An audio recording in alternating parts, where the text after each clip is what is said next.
20 सालों की mutual fund knowledge आज मैं आपको सिर्फ 15 मिनट में देने वाला हूँ। यस, आई रिपीट, सिर्फ 15 मिनट में। और ये म्यूचुअल फंड पर लिखी गई 15 अलग अलग बुक्स की नॉलेज है। यूँ समझ लो कि लाइफ में बेस्ट म्यूचुअल फंड सिलेक्ट करने से लेकर SIP, SWP, STP, small cap fund में इन्वेस्ट करना चाहिए या मिड कैप में पैसा लगाने चाहिए, लार्ज कैप में पैसा बनेगा या इंडेक्स फंड में ज़्यादा पैसा बनेगा, सब कुछ सिर्फ 15 मिनट में क्लियर कर लेंगे। तो वीडियो को गलती से भी मिस मत करना, शायद ये आपकी लाइफ का one of the best video हो सकता है। और सच में मैं लिख कर दे सकता हूं कि ये वीडियो आपका आज तक का one of the best video होने वाला है, जो आपको लॉन्ग टर्म इन्वेस्टिंग से, म्यूचुअल फंड से कैसे करोड़ों की वेल्थ क्रिएट करे ना, ये सिखा के जाएगा। और अगर सच नहीं हुआ ना तो वीडियो को डिसलाइक कर देना और कमेंट सेक्शन में जो मन करे वो लिख देना, आपकी मर्जी है। सबसे पहले तो एक चीज दिमाग में डाल लो, जितनी भी चीजें आपने म्यूचुअल फंड के बारे में सुनी है या समझी है ना, उनमें से ऑलमोस्ट 60% चीजें झूठ है। चाहे वो कोई यूट्यूब वीडियो हो या फिर कोई न्यूज आर्टिकल क्यों ना हो या फिर कोई बड़े से बड़ी म्यूचुअल फंड ऑथर की बुक क्यों ना हो,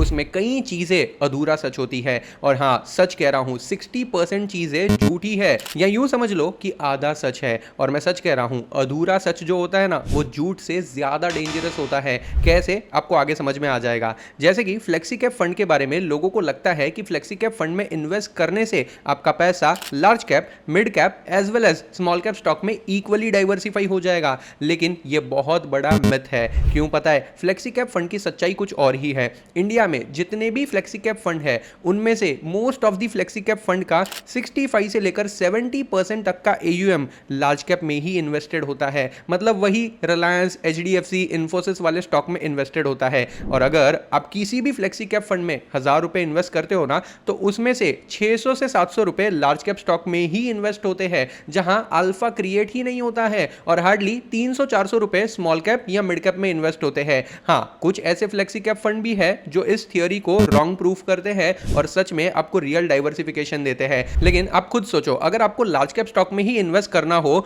तो AMC और फंड मैनेजर को हर साल 2 से 2.5% की फीस क्यों देनी है भाई? सीधे सीधे निफ्टी 50 ETF में पैसे डाल दो। अगर सच में अल्फा क्रिएट करना है ना, तो आपको मिड कैप फंड में पैसे डालने चाहिए। क्यों पता है? क्योंकि पिछले 10 सालों में स्मॉल कैप फंड का एवरेज CAGR करीब 16% है और वही मिड कैप फंड का करीब 18 से 19% है। और ऐसा इसलिए होता है क्योंकि स्मॉल कैप कैटेगरी में 800 से भी ज्यादा स्टॉक्स होते हैं। कई बार ओवर डाइवर्सिफिकेशन हो जाता है और कुछ स्टॉक्स में एक्सीडेंट्स भी होते हैं। मतलब अगर किसी स्मॉल कैप फंड ने 120 या 140 स्टॉक में इन्वेस्ट किया है, उनमें से 2-3 कंपनियां डूब भी सकती है। मैं ये नहीं कह रहा हूं कि वो जीरो हो जाएगी, लेकिन कई बार उनके स्टॉक प्राइस 50-60% से भी ज्यादा क्रैश हो जाते हैं और इसीलिए उस एक्सीडेंट की वजह से पूरे फंड का एवरेज रिटर्न खराब हो जाता है। जनरली लोगों को यही लगता है कि स्मॉल कैप फंड में हमें हाई रिस्क के साथ हाई रिटर्न भी मिलेगा, लेकिन यह हर बार सच नहीं होता है। कुछ सिलेक्टेड स्मॉल कैप फंड ही है जो मार्केट को आउट परफॉर्म कर पाते हैं। कई फंड उनके कैटेगरी एवरेज को भी बीट नहीं कर पाते हैं। और वहीं मिड कैप स्टॉक में एक्सीडेंट होने के चांसेस बहुत कम होते हैं। क्यों पता है? क्योंकि वो ऑलरेडी बड़ी और एस्टैब्लिश कंपनियां होती है with a proven track record of their business model. ऊपर से मिड कैप कैटेगरी में सिर्फ 150 स्टॉक ही आते हैं। उनमें से mid cap mutual fund 60 to 70 stocks का पोर्टफोलियो बनाते हैं और यही वो सिस्टम है जो अल्फा क्रिएट कर पाती है, हाई कन्विक्शन स्टॉक का पोर्टफोलियो। अगर आपके पोर्टफोलियो में 100, 150 या 200 स्टॉक होंगे ना, तो एक्चुअली में आपके रिटर्न्स डाइल्यूट हो जाएंगे। लेकिन वही अगर आपके पोर्टफोलियो में हाई कन्विक्शन वाले 30 से 40 स्टॉक्स होंगे ना, जो कि फंडामेंटली बहुत स्ट्रांग हो और लॉन्ग टर्म में आउटस्टैंडिंग रिटर्न दे सके, तो आपका पोर्टफोलियो सच में बेंचमार्क इंडेक्स को आउट परफॉर्म कर पाएगा।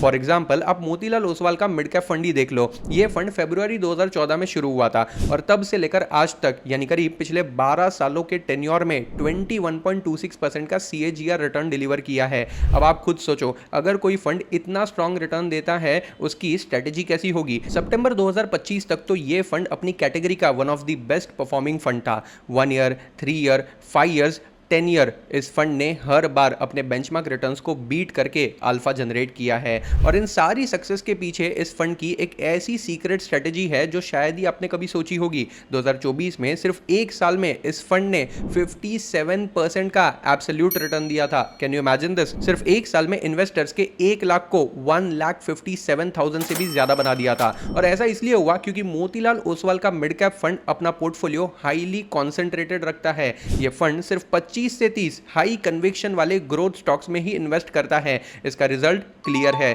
अब इसका मतलब ये नहीं है कि आप अपना पूरा पैसा सीधे सीधे इस फंड में इन्वेस्ट कर दो। देखो, जब भी आप म्यूचुअल फंड में इन्वेस्ट करते हो ना, तो ये 3 रूल्स गलती से भी मत भूलना। Rule number 1, don't invest in more than 3 mutual fund. Well, ऐसा मैं इसलिए कह रहा हूं क्योंकि मैंने इंडिया में जितने भी लार्ज कैप फंड्स है ना, पर्सनली सबका एनालिसिस किया है।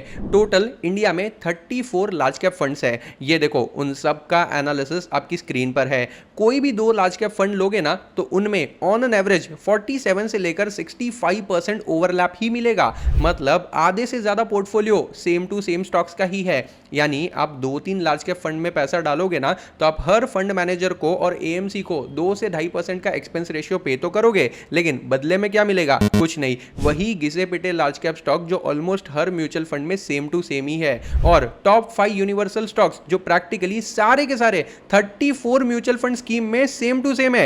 HDFC bank, ICICI bank, Reliance industries, Infosys, TCS, ये 5 स्टॉक्स हर एक लार्ज कैप फंड में होंगे ही होंगे। यानी रियल डाइवर्सिफिकेशन हो ही नहीं रहा है। अगर आप एक से ज्यादा लार्ज कैप फंड में इन्वेस्ट कर रहे हो ना, तो आप अननेसेसरी एक्सपेंस रेशियो पे कर रहे हो। तो कभी भी सेम कैटेगरी के एक से ज्यादा फंड में इन्वेस्ट मत करो। मैंने पर्सनली देखा है, बहुत लोग प्राउडली ये बोलते हैं, भाई मेरे पास देखो 12 म्यूचुअल फंड है। कई लोग बोलते हैं मेरे पास 15 म्यूचुअल फंड है। सुनने में डाइवर्सिफाइड लगता है, लेकिन रियलिटी में ये कॉम्प्लिकेटेड होता है। जब पोर्टफोलियो के अंदर घुसोगे ना, तब पता चलता है लार्ज कैप फंड अलग, फ्लेक्सी कैप फंड अलग, मल्टी कैप फंड भी अलग है, लेकिन इन सब की होल्डिंग सेम टू सेम है। मोस्ट ऑफ द फंड्स में same to same stocks repeat हो रहे होते हैं। HDFC bank, Reliance, ICICI, Infosys, etcetera etcetera. अब आप सोचिए, अगर सेम स्टॉक्स हर फंड में है, तो आप डाइवर्सिफिकेशन नहीं कर रहे हो, एक्चुअली में डुप्लीकेशन कर रहे हो। और इसका रिजल्ट क्या है? पोर्टफोलियो ट्रैकिंग डिफिकल्ट हो जाती है, रिटर्न्स डाइल्यूट हो जाते हैं और रीबैलेंसिंग ऑलमोस्ट इंपॉसिबल लगने लगती है, क्योंकि एक फंड से निकाल के दूसरे फंड में डालोगे, पता चला वहां भी सेम टू सेम स्टॉक है।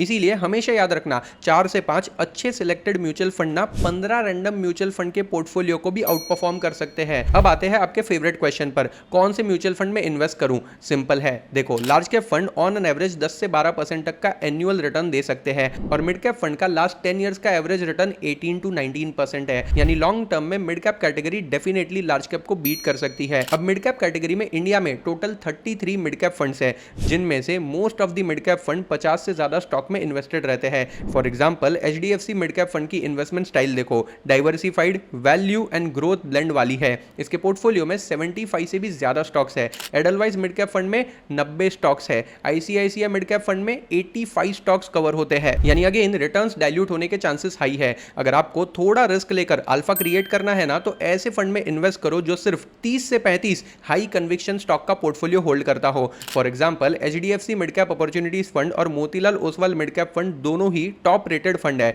लेकिन दोनों का इन्वेस्टमेंट स्टाइल काफी अलग है। एचडीएफसी एक बड़ा और वेल डाइवर्सिफाइड फंड है जो स्टडी रिटर्न्स देता है, वहीं मोतीलाल ओसवाल एक कॉन्सेंट्रेटेड और हाई ग्रोथ ओरिएंटेड फंड है जो ज्यादा रिटर्न्स यानी कि अल्फा क्रिएट करके दे सकता है, लेकिन इसमें वॉलेटिलिटी यानी कि अप्स एंड डाउन्स थोड़े हाई हो सकते हैं। अगर आप लॉन्ग टर्म के लिए इन्वेस्ट करना चाहते हो, थोड़ा रिस्क ज्यादा लेकर हाई रिटर्न जनरेट करना चाहते हो, तो ये फंड सही हो सकता है। पोर्टफोलियो स्ट्रेटेजी और होल्डिंग की बात करें ना, तो HDFC mid cap opportunities fund का एयूएम बहुत बड़ा है, इसलिए ये बहुत सारे स्टॉक में पैसा डाइवर्सिफाई करता है। ये ग्रोथ एट रीजनेबल प्राइस वाली पॉलिसी को फॉलो करता है और फाइनेंशियल्स, हेल्थ केयर और ऑटोमोबाइल जैसे सेक्टर में हेवीली इन्वेस्टमेंट रखता है। वहीं Motilal Oswal mid cap fund comparatively थोड़े कम स्टॉक में हाई कन्विक्शन बेट्स लेता है। फंड मैनेजर मिड कैप और स्मॉल कैप में अग्रेसिव कॉल्स लेते हैं। इस वजह से मार्केट रैली में ये बहुत तेजी से भागता है और कई बार मार्केट को आउट परफॉर्म करता है। HDFC mid cap opportunities fund उसके लिए बेस्ट है जो एक स्टेडी,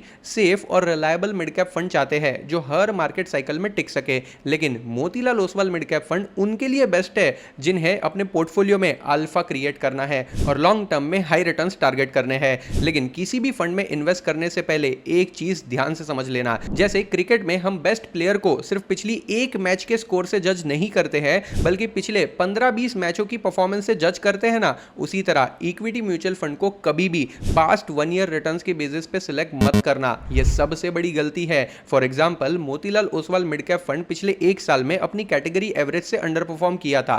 ठीक है, लमसम इन्वेस्टर को -6% का रिटर्न मिला था और एसआईपी इन्वेस्टर्स को -9% का रिटर्न मिला था, जबकि category average return around 8% positive थे for SIP as well as lump sum investor. मतलब अगर मैं सिर्फ एक साल का डेटा देखूं ना तो मुझे ये फंड बहुत ही बुरा लगेगा, लेकिन रिटेल इन्वेस्टर्स क्या करते हैं वो समझते हैं। जैसे ही पोर्टफोलियो लॉस में दिखता है ना, पैनिक करने लगते हैं और म्यूचुअल फंड से एग्जिट ले लेते हैं। लेकिन फंड की अंडर परफॉर्मेंस का रियल रीजन एक्चुअली में कुछ और ही होता है, जो कई बार रिटेल इन्वेस्टर समझ ही नहीं पाते हैं। देखो, आज से ठीक 11 साल पहले 2014 में मोतीलाल ओसवाल के चेयरमैन मिस्टर रामदेव अग्रवाल जी ने अपने सालों के एक्सपीरियंस और वॉरेन बफे की आइडिया से इंस्पायर होकर QGLP नाम का एक फ्रेमवर्क बनाया था, जिससे high quality high growth portfolios बनाए जा सकते हैं। And guess what, Motilal Oswal का ये मिड कैप फंड भी 2014 में ही शुरू हुआ था, जो कि इस सेम थियोरी पे बेस्ड था। टू बी प्रिसाइज 24 फरवरी 2014 को स्टार्ट हुआ था और सिर्फ एक साल में, आई रिपीट सिर्फ एक साल में, इस फंड ने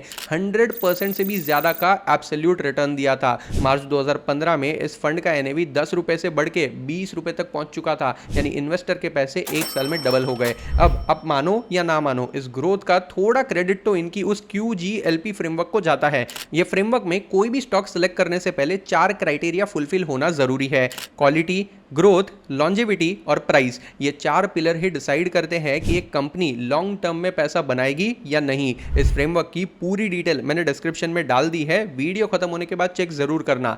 देखो, ऑन एन एवरेज कोई भी मिड कैप फंड में 60 से 70 स्टॉक्स होते हैं, करेक्ट? लेकिन इस फंड में सिर्फ 22 स्टॉक्स थे, वो भी फ्यूचरिस्टिक सेक्टर से, यानी concentrated bets on best quality stock, जहां पे कन्विक्शन बहुत हाई है। और इसका रिजल्ट क्या हुआ, ये देखो, इस फंड का sector wise allocation as on 31 July 2025 almost 19% allocation IT sector में था। लेकिन पिछले एक साल से एआई डेवलपमेंट ने आईटी सेक्टर पर थोड़ा नेगेटिव इंपैक्ट डाला है। विप्रो, टीसीएस, इन्फोसिस जैसे बड़े बड़े आईटी स्टॉक्स आज भी अपने लाइफ टाइम हाई से 50-60% डाउन है।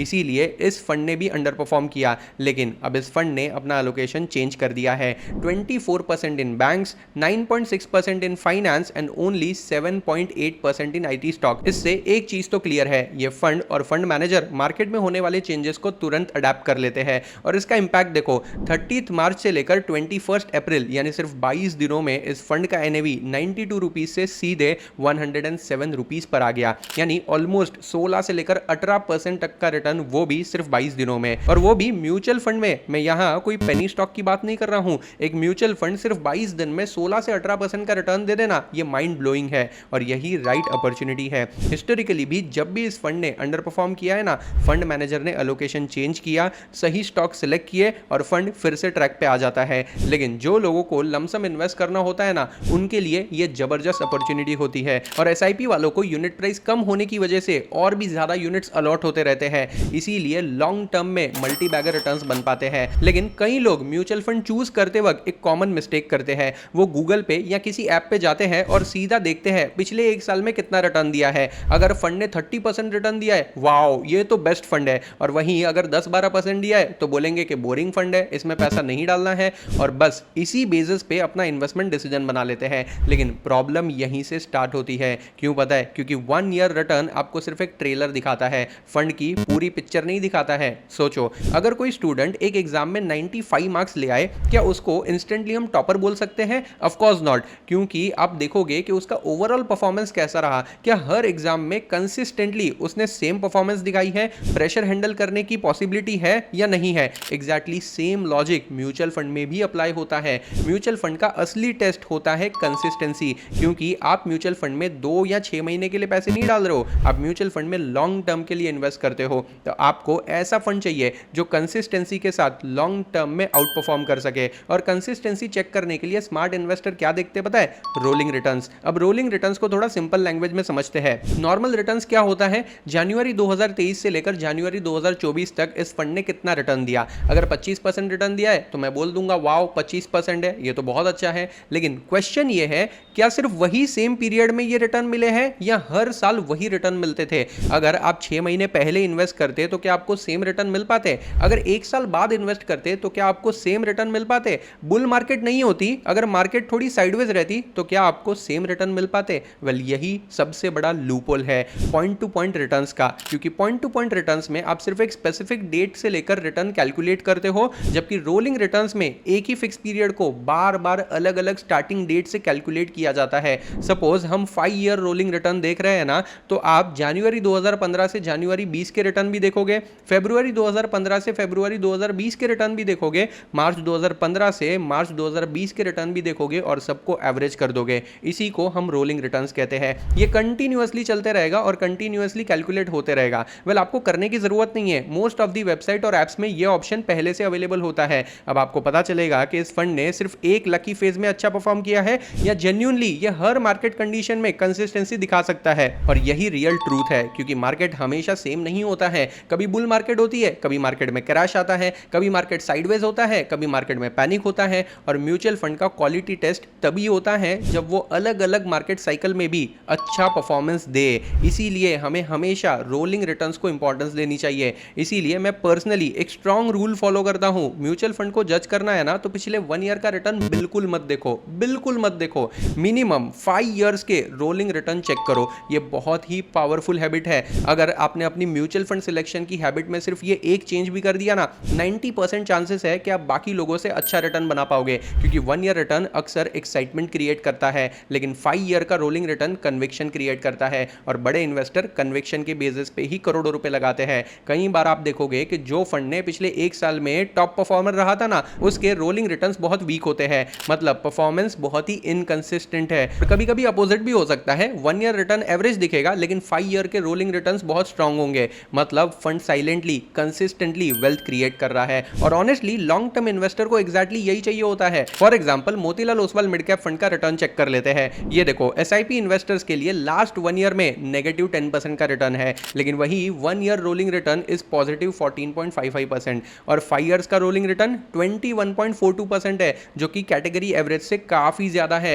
यानी ये मार्केट को आउट परफॉर्म कर रहा है। इसीलिए अगली बार जब भी कोई म्यूचुअल फंड सिलेक्ट करो ना, तो सिर्फ स्टार रेटिंग या रिसेंट वाले रिटर्न्स मत देखना, एटलीस्ट पिछले 5 सालों के रोलिंग रिटर्न्स चेक कर लेना। और हाँ, एक बार एसआईपी स्टार्ट कर दी या लमसम इन्वेस्ट कर दिया ना, तो हर दूसरे दिन ऐप ओपन करके पोर्टफोलियो चेक मत करो। Most of the retail investor यही गलती करते हैं। मंडे को चेक करेंगे, फिर ट्यूसडे को भी करेंगे, फ्राइडे को भी करेंगे, फिर संडे को फ्री बैठे हैं तो फिर से पोर्टफोलियो ओपन करेंगे। वेल, एनएवी ऊपर गया होगा तो एक्साइटमेंट होगी और नीचे गया होगा तो एंजाइटी होगी, और इसी में आप गलत डिसीजन लेते हो। एक चीज अपने दिमाग में फिक्स कर लो, equity mutual funds are not daily scoreboard. Over monitoring dangerous होती है। क्यों पता है? क्योंकि जब आप रोज पोर्टफोलियो देखते हो ना, इमोशंस एक्टिव होने लगते हैं, और इमोशंस एक्टिव होने का मतलब है पैनिक सेलिंग, या फिर फंड स्विच कर लोगे, या फिर परफॉर्मेंस को चेस करते रहोगे। कई बार आपको लगेगा कि यार हमारा फंड तो अच्छा परफॉर्म ही नहीं कर रहा है, आप एग्जिट कर लोगे और इसके बाद ही उस फंड की असली परफॉर्मेंस स्टार्ट होगी। तो एक चीज याद रखना, अगर आप लॉन्ग टर्म इन्वेस्टर हो तो अपने म्यूचुअल फंड पोर्टफोलियो को रोज चेक मत करो। आइडियली आपको हर 6 महीने या साल में एक बार या फिर गोल बेस्ड टेन्योर पर ही अपने पोर्टफोलियो को रिव्यू करना चाहिए। अनलेस फंड मैनेजर में कोई बड़ा चेंज आया हो, या फिर फंड की इन्वेस्टमेंट स्टाइल चेंज हुई हो, या फिर कोई सीवियर अंडर परफॉर्मेंस का केस हो। देखो, म्यूचुअल फंड कोई मैजिक बॉक्स नहीं होता है और गारंटीड रिटर्न की मशीन तो बिल्कुल नहीं होती है। यहां मार्केट की वॉलेटिलिटी टेस्ट होती है, और अगर डिसिप्लिन इन्वेस्टर हो, लॉन्ग टर्म माइंडसेट और सही कैटेगरी की अंडरस्टैंडिंग हो ना, तो आप लॉन्ग टर्म में करोड़ों की वेल्थ क्रिएट कर सकते हो। म्यूचुअल फंड कंपाउंडिंग का एक पावरफुल टूल तो है, लेकिन उसको सही तरीके से यूज करना बहुत जरूरी है। अगर एक गलत स्कीम में इन्वेस्ट कर दिया और अगर उस स्कीम ने 15-20 सालों तक मार्केट को अंडर परफॉर्म किया ना, तो रियल वेल्थ कभी क्रिएट ही नहीं हो पाएगी। आपके 20 साल वेस्ट हो जाएंगे, वो अलग से। आज मार्केट में 2000 से ज्यादा म्यूचुअल फंड स्कीम अवेलेबल है, एंड ऑनेस्टली यही सबसे बड़ा कंफ्यूजन है, क्योंकि लोग म्यूचुअल फंड में इन्वेस्ट करने से पहले ही कंफ्यूज हो जाते हैं। कौन सा फंड बेस्ट रहेगा, कौन सा फंड हमें अच्छा रिटर्न देगा, टॉप रिटर्न वाले फंड कौन से हैं, डायरेक्ट फंड में इन्वेस्ट करूं या रेगुलर में इन्वेस्ट करूं। एक काम करता हूं, सोशल मीडिया पे नाम चेक कर लेता हूं, जो इन्फ्लुएंसर नाम बोलेगा ना उसमें पैसे डाल दूंगा। लेकिन सच बताऊं, म्यूचुअल फंड सिलेक्ट करना मोबाइल या शर्ट सिलेक्ट करने जैसा नहीं होता है। सिर्फ हाईएस्ट रिटर्न देख के फंड चूज करना सबसे बड़ी गलती होती है, क्योंकि जो फंड पिछले 1-2 साल में टॉप परफॉर्मर था ना, जरूरी नहीं है कि फ्यूचर में भी वही चैंपियन रहेगा। मोस्ट ऑफ द टाइम पिछले 1-2 साल में अंडर परफॉर्मिंग फंड अपनी स्ट्रेटेजी चेंज करके मार्केट को आउट परफॉर्म कर जाते हैं। तो म्यूचुअल फंड का गेम सिर्फ कौन से फंड बेस्ट है ये वाला नहीं है। असली गेम क्या है? पोर्टफोलियो में कितने फंड रखने चाहिए। ज्यादा से ज्यादा 3 से 4 फंड होने चाहिए, और वो भी अलग अलग कैटेगरीज के as per your risk appetite and investment tenure. दूसरा, कंसिस्टेंसी कैसे जज करनी चाहिए, based on at least 5 year rolling returns. Number 3, अपने पोर्टफोलियो को ओवर रिएक्ट करके स्पॉइल नहीं करना है, बार बार फंड से एग्जिट और स्विच नहीं करना चाहिए। और नंबर 4, मार्केट मार्केट के बेस्ट मूवमेंट्स मिस नहीं करने चाहिए। इसीलिए मार्केट क्रैश हो या रिकवरी करे, रेगुलर इन्वेस्टमेंट करते रहो, क्योंकि वेल्थ सिर्फ रिटर्न से नहीं, राइट इन्वेस्टिंग बिहेवियर से बनती है। वीडियो अच्छी लगी हो तो लाइक कर दो और ऐसे ही इंसाइटफुल वीडियोस के लिए चैनल को सब्सक्राइब कर लो। जय हिंद।